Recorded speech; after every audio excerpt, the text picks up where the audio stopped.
Once upon a time, in a quiet village nestled between rolling hills, there was a young man named Sato.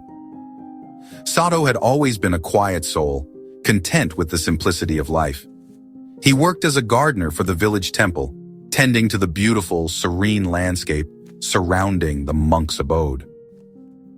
While Sato found peace in his work, he carried within him a deep sense of unease.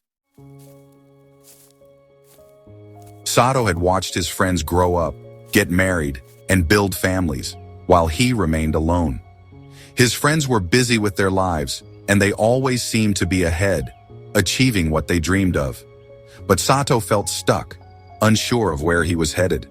He worried about how his life would unfold, and whether he'd ever find his own path. One afternoon, after working tirelessly in the garden, Sato went to the temple to speak with the wise monk, Master Ren. Master Ren was known far and wide for his calm demeanor and deep insight into life. He would often sit by the pond, eyes closed, seemingly at peace with the world. Master Ren opened his eyes slowly and nodded as if he understood Sato's concern.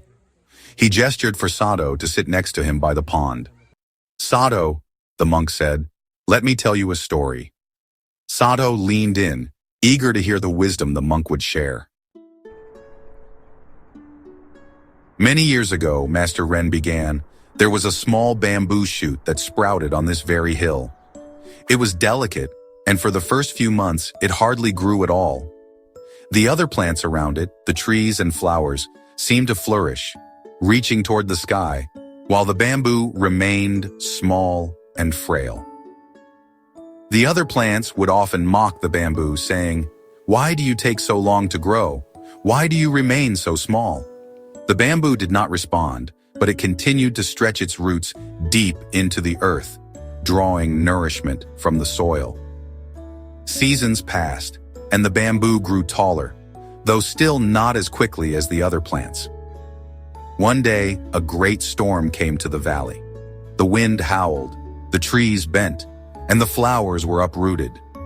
The bamboo, though not as tall as the other plants, remained standing, its roots strong in the ground. Master Ren paused and turned to Sato, his eyes kind yet firm. "You see, Sato, the bamboo did not need to grow at the same pace as the other plants.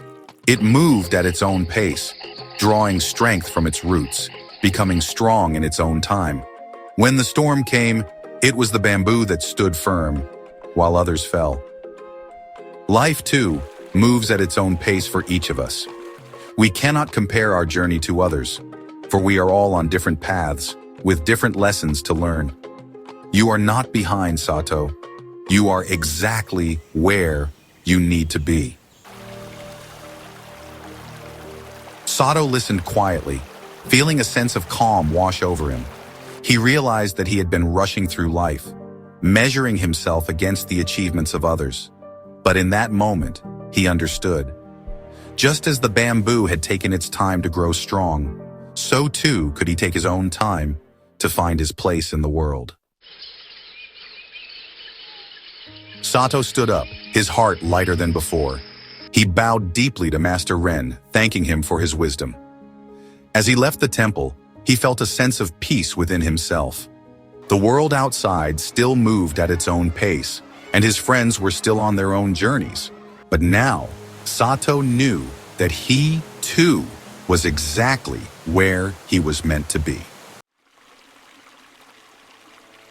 From that day forward, Sato stopped comparing his life to others. He worked with patience, trusting that in time, he would find his path, just as the bamboo had grown in its own time. And as the years went by, he discovered that the journey, in its own rhythm, was the most beautiful part of life. So just like Sato, remember that your path is uniquely yours. There's no need to worry about when you will reach your destination. Everyone moves at their own timeline, and in time, everything will unfold as it should.